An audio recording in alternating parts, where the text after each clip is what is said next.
सिद्धार्थ पहुंचा जनक और अनिरुद्ध की शादी में किया बहुत बड़ा हंगामा, जिसे देख दादू भाई हुए गुस्से और लगाए एक जोरदार तमाचा।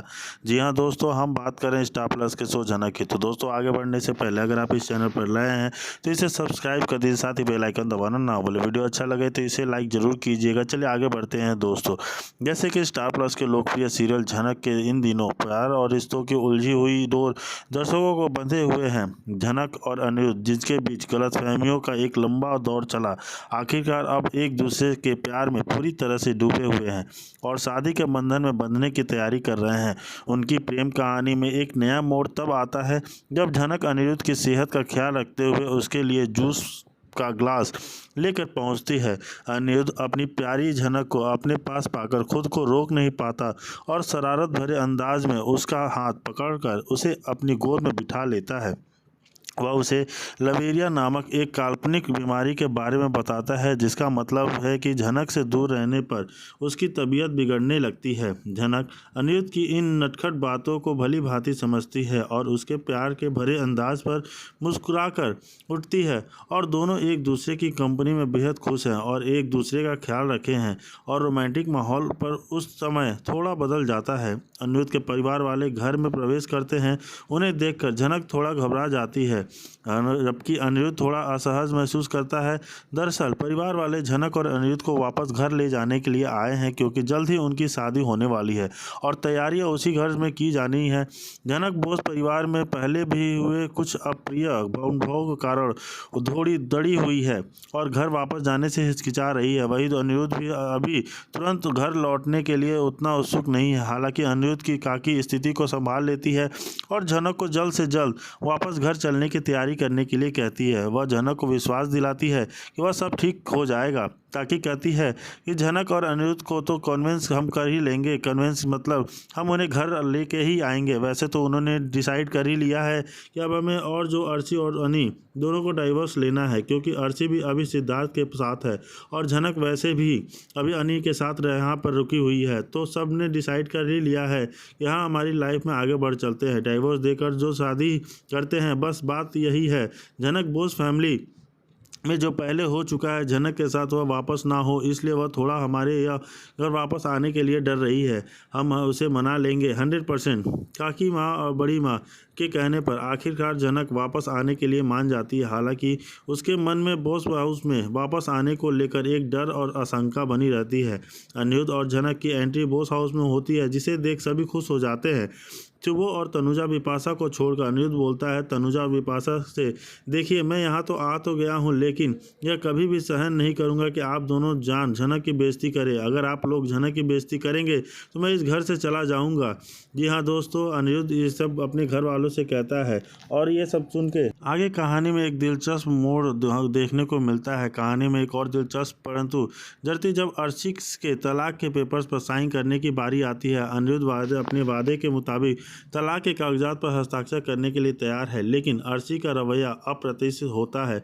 वह तलाक देने के से इनकार कर देती है और बोस परिवार में वापस आने की इच्छा जताती है। उसका कहना है कि सिद्धार्थ ने उसे धोखा दिया है और वह उसे अपनी गलती का एहसास हो गया है। अर्शी के इस फैसले से सभी हैरान रह जाते हैं। अनिरुद्ध और जनक दोनों की स्थिति के लिए तैयार नहीं थे। तनुजा और बिपाशा को अर्शी के वापस आने की खबर सुनकर खुशी होती है, क्योंकि वे अभी भी जनक को अपने घर की बहू के रूप में स्वीकार नहीं कर पाए थे। अर्शी का यह समर्थन करती हैं और अनिरुद्ध पर दबाव डालती है कि वह अर्शी को एक और मौका दे। हालांकि अनिरुद्ध अपने फैसले पर अडिग रहता है। वह अर्शी को बताता है कि वह बहुत देर से हो चुका है। अब वह जान के जनक के साथ अपनी नई जिंदगी शुरू करने के लिए प्रतिबद्ध है। जनक भी अनिरुद्ध के साथ खड़ी रहती है और अर्शी के किसी भी दबाव में आने से इनकार कर देती है। इस बीच सिद्धार्थ को जब अर्शी के वापस बॉस हाउस जाने की खबर मिलती है तो वह गुस्से से भर जाता है और वह बॉस हाउस पहुंचकर हंगामा करता है और अर्शी को अपने साथ वापस चलने के लिए कहता है। इससे घर के और भी तनाव बढ़ जाता है। दादू भाई परिवार के मुखिया होने के नाते स्थिति को संभालने की कोशिश करते हैं। वह अर्शी और सिद्धार्थ दोनों से शांति बनाए रखने के लिए अपील करते हैं। वह अनिरुद्ध से भी बात करते हैं और अपने अपने फैसले पर विचार करने के लिए कहते हैं। अनिरुद्ध एक मुश्किल दुविधा में फंस जाता है। एक तरफ उसका अतीत है तो दूसरी तरफ उसका आने वाला कल। दूसरी तरफ उसका वर्तमान और भविष्य है जो शान के झनक के साथ जुड़ा हुआ है। झनक के प्रति उसका प्यार सच्चा और गहरा है और वह किसी भी कीमत पर उसे खोना नहीं चाहता। झनक भी इस स्थिति से परेशान है और वह अनिरुद्ध पर पूरा भरोसा करती है, लेकिन अर्शी और सिद्धार्थ के ड्रामे से वह अंदर ही अंदर घुट रही है। उसे डर है कि कहीं अनिरुद्ध अपने परिवार के दबाव में आकर अपना फैसला ना बदल दे। कहानी में एक नया ट्विस्ट तब आता है जब यह पता चलता है कि अर्शी की वापसी के पीछे तनुजा और विपाशा का हाथ है। उन्होंने अर्शी को सिद्धार्थ के खिलाफ भड़काया था और उसे बोस हाउस वापस आने के लिए उकसाया था ताकि वह झनक को घर से बाहर कर सके। जब अनिरुद्ध को इस साजिश का पता चलता है तो वह गुस्से में से आग बबूला हो जाता है। वह अपनी माँ और भाभी को जमकर बरसाता है और उन्हें उनकी नीच हरकतों के लिए फटकारता है। वह उन्हें स्पष्ट रूप से बता देता है कि वह चाहे कुछ भी कर ले, वह झनक का साथ नहीं छोड़ेगा। इस हंगामे के बाद घर का माहौल और भी तनावपूर्ण हो जाता है। दादू है परिवार को टूटने से बचाने के लिए एक बड़ा फैसला लेते हैं। वह अनिरुद्ध और झनक की शादी को जल्द से जल्द करवाने का ऐलान करते हैं। उनका मानना है कि यही एकमात्र तरीका है जिससे इस पूरे ड्रामे को खत्म किया जा सके और परिवार में शांति वापस लाई जा सके। दादू भाई के इस फैसले से तनुजा और विपाशा निराश हो जाती हैं, लेकिन वह दादू भाई के सामने कुछ भी नहीं कहने की हिम्मत नहीं जुटा पाती हैं। अर्शी भी समझ जाती है कि अब उसकी दाल गलने वाली नहीं है और वह गुस्से में बोस हाउस छोड़कर चली जाती है। सिद्धार्थ भी उसके पीछे पीछे चला जाता है। आखिरकार अनिरुद्ध और झनक की शादी की तैयारियां शुरू हो जाती हैं। घर में खुशी का माहौल छा जाता है। बबलू, बड़ी माँ और मीनू शादी की तैयारियों में बढ़ चढ़कर हिस्सा लेते हैं। झनक थोड़ी नर्वस हो जरूर है, लेकिन अनिरुद्ध का प्यार और परिवार का समर्थन उसे हिम्मत देता है। शादी की रस्में धूमधाम से निभाई जाती हैं। झनक और अनिरुद्ध एक दूसरे के साथ साथ फेरे लेते हैं और हमेशा साथ रहने की कसमें खाते हैं। पूरे परिवार की आंखों में खुशी के आंसू होते हैं। तनुजा और विपाशा भले ही मन में इस शादी को स्वीकार ना करें, लेकिन वह बाहर से खुशी का दिखावा करती हैं। दादू भाई उन्हें समझाते हैं कि अब उन्हें झनक को अपने परिवार का हिस्सा मानना चाहिए और पुरानी बातों को भूलकर आगे बढ़ना चाहिए। शादी के बाद झनक को बोस परिवार की बहू बनकर घर में प्रवेश करती है। अनिरुद्ध उसका गर्मजोशी से स्वागत करता है। धीरे धीरे झनक अपने अच्छे स्वभाव और प्यार से सभी को अपने बना लेती है। तनुजा और विपाशा का रवैया भी धीरे धीरे बदलने लगता है। वह झनक की देखभाल और परिवार के प्रति उसके समर्पण को देखकर प्रभावित होती हैं। अनिरुद्ध और झनक की प्रेम कहानी आखिरकार सुंदर अंत तक पहुंच जाती है। वह एक खुशहाल वैवाहिक जीवन बिताते हैं और अपने परिवार को एकजुट रखते हैं। उनकी कहानी यह सिखाती है कि सच्चा प्यार हर मुश्किल को पार कर सकता है और रिश्तों में विश्वास और समझदारी बनाए रखना कितने ज़रूरी होता है। लेकिन कहानी यहीं पे खत्म नहीं होती है। बहुत जल्द एक नया मोड़ आएगा इस कहानी में। वहीं दूसरी तरफ देखा या अफवाह, यह तो वक्त बताएगा, लेकिन इस प्रोमो ने उम्मीद की एक नई किरण जरूर जगा दी है। शायद अब झनक और अनिरुद्ध हमेशा के लिए एक हो जाएंगे। उनकी सबसे बड़ी दुश्मन अर्शी का तो अब पर्दाफाश हो चुका है। बोस परिवार से वह सदस्य जो कभी अर्शी पर जान छिड़कते थे, अब उसकी सच्चाई जानकर उससे नफरत करने लगे हैं। अपने देखा कि अर्शी ने अनिरुद्ध को फंसाने के लिए नींद की गोलियां खा ली, फिर उसकी चाल थी कि वह नाटक करके अनिरुद्ध को कसूरवार साबित करेगी। उसने कहा था कि वह मरना नहीं चाहती है, बल्कि सिर्फ अनिरुद्ध को सबक सिखाना चाहती है। लेकिन उसे यह अंदाज़ा नहीं था कि उसकी यह खतरनाक योजना उसी पर भारी पड़ने वाली है। उसने गुस्से और नाटक में इतनी सारी गोलियां खा ली कि उसकी तबीयत सच में बिगड़ गई। इसके अलावा आपने यह भी देखा होगा कि जब अनिरुद्ध अर्शी को लेने आता है तो अनिरुद्ध साफ इनकार कर देता है कि वह उसके साथ नहीं जाएगा। वह अब झनक के प्रति अपने प्यार को महसूस करने लगा था और अर्शी के धोखे से पूरी तरह टूट चुका था। अनिरुद्ध का यह दिल इनकार नहीं अहंकार को बुरी तरह आहत करता है। इसी गुस्से में वो कहती है कि वह तो सिर्फ दिखावा कर रही थी। अनिरुद्ध, अब मैं किसी की हो चुकी हूँ और वह है सिद्धार्थ। सच कहूँ तो अब मैं सिद्धार्थ से प्यार करने लगी हूँ और उसी के साथ अपनी ज़िंदगी बिताना चाहती हूँ। यह कहकर वह रोते रोते अनिरुद्ध से यह बात कहती है, जबकि अंदर ही अंदर वह अपनी हार महसूस कर रही थी। फिर गुस्से में भरकर कहती है कि मैं तुम्हें मार दूंगी, तुमने मेरी बेइज्जती की है, मैं तुम्हें कभी चैन से जीने नहीं दूंगी, तुम्हें इतना तड़पाऊंगी कि तुम खुद खुशी करने पर मजबूर हो जाओगे और कोई तुम्हारा साथ नहीं देगा। वैसे भी तुम्हारे माँ बाप तो हमेशा मेरे ही साथ देते हैं और उन्हें कभी विश्वास नहीं होगा कि मैं तुम्हारे साथ यह सब कर रही हूँ। अब देखती हूँ तुम कैसे झनक के साथ रहते हो। यह कहकर वह सिद्धार्थ को आई लव यू कहती है और गुस्से में आकर नींद की गोलियां खा लेती हैं। लेकिन उसे यह नहीं पता होता कि उसकी सारी बातें उसके ही फ़ोन में रिकॉर्ड हो रही हैं, क्योंकि गुस्से में मेमो अपना फ़ोन बंद करना भूल गई थी और रिकॉर्डिंग का बटन ऑन कर गया था। दूसरी तरफ झनक और अनिरुद्ध के बीच एक छोटा सा रोमांटिक पल भी आता है, जिसमें अनिरुद्ध झनक को गले लगाकर उसकी गोद में सो जाता है।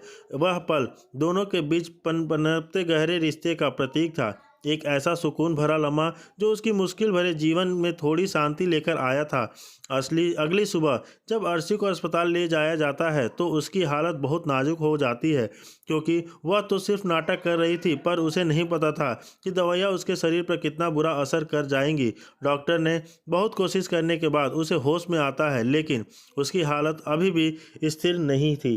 पर तभी सृष्टि भी अस्पताल पहुंचती है। आपने देखा होगा कि पहले वाली सृष्टि पूर्व गांगुली की जगह अब नई सृष्टि आई है और वह आते ही अपना असली रूप दिखाती है। उसकी आंखों में अनिरुद्ध के लिए नफरत साफ झलक रही थी। वह सीधे अनिरुद्ध पर आरोप में गिरफ्तार करने की बात करती है। अनिरुद्ध कहता है कि ठीक है आंटी, मैं ज़रूर चलूँगा जेल, लेकिन उससे पहले मैं अर्शी के साथ अपना रिश्ता तोड़ चुका हूँ और मैंने ऐसा कुछ भी नहीं किया जिसकी वजह से अर्शी आत्महत्या करने की कोशिश करे। और जो कुछ भी मैंने कहा वह मैंने अपनी फैमिली के सामने ही कहा था। आप चाहे तो उनसे पूछ सकती हैं। तब विनायक भी कहता है, देखो अनिरुद्ध बेटा, मैंने हमेशा तुम्हारा साथ दिया है, चाहे मेरी बेटी गलत हो या सही, लेकिन पिछली बार भी तुम्हारी वजह से ही उसने यह कदम उठाया था और आज भी अर्शी के साथ जो कुछ भी होता है वह सिर्फ और सिर्फ तुम्हारी वजह से ही होता है। अनिरुद्ध कहता है, हाँ अंकल, मैंने मानता हूँ कि अर्शी को जो भी होता है, लेकिन कल मैंने आपकी बेटी को क्या कहा था वह पूरी फैमिली के सामने ही कहा था और मैंने कुछ गलत नहीं कहा। और आप भी एक इंसान है। जब मैं अर्शी को प्यार नहीं करता तो मैं उसके साथ कैसे रहूँगा, आप ही बताइए अंकल। और अब हर इंसान को खुश कर रखने का अधिकार है, तो मैं क्यों ना अपनी खुशी झनक के साथ बिताऊं। और ना तो अर्शी मुझसे प्यार करती है ना मैं उससे, हम कैसे एक साथ रह पाएंगे कि आप वही बताइए। मुझे पता था कि अर्शी तो मुझसे कभी तलाक नहीं देगी, इसलिए ही मैंने यह कदम उठाया है। मुझे जेल भेजने के लिए तो मैं चला जाऊंगा, लेकिन अंकल मेरी एक बात सुनिए, अर्शी ने भी मुझे कभी प्यार नहीं किया। अगर वह मुझसे प्यार करती तो मेरी खुशी के लिए वही करती जैसे कि झनक ने किया। आपको भी पता है कि झनक के पास अभी भी वह हक है जिसकी वजह वह हकदार है, लेकिन उसने ऐसा कुछ भी नहीं किया जिससे आपकी बेटी को ज़िंदगी बर्बाद हो जाए। उसने खुद मेरे लिए कुर्बानी दी है, लेकिन कभी भी अर्शी मेरी खुशी के लिए एक काम भी नहीं कर पा रही है। और अब तो मैंने सुना है अर्शी को उसका एक नया दोस्त मिल गया है। विनायक कहता है, वह तो मुझे नहीं पता अनिरुद्ध, लेकिन अर्शी के साथ तुमने बहुत गलत किया। तब सृष्टि कहती है, हाँ विनायक, यह हर दिन अर्शी को टॉर्चर करता है और मैंने पुलिस को कॉल किया है, वह बस आते ही रहेंगे। अब मैं भी देखती हूँ कि इसका बाप कितना पैसा चुरा कर अपने बेटे को बचाता है। यह सुनकर सुबो और तनुजा एकदम से चौंक जाते हैं। तनुजा भी की आंखों में आंसू आ जाते हैं और कहती है, देखिए सृष्टि जी, हमने कभी भी अर्शी के साथ गलत नहीं किया है। इनफैक्ट हम हर कदम पर अर्शी को सपोर्ट किए हैं, क्योंकि हम अर्शी को अपनी बेटी जैसी ही मानते हैं। नाटक की तरह हम अपने बेटे के खिलाफ जाकर अर्शी के लिए खड़े हुए हैं। तो आज आप यह क्यों कह रही हैं, अगर अनी को जेल होगा तो अनिरुद्ध के पापा पैसा चुराकर अनी को वापस लाएंगे? हम इतने भी बुरे नहीं हैं कि हमें किसी का पैसा चुराना पड़े। सुबह भी गुस्से में भर उठता है और उन्हें सृष्टि के आरोपों में गहरा दुख पहुंचता है। तब सृष्टि कहती है, देखो तनुजा, मैंने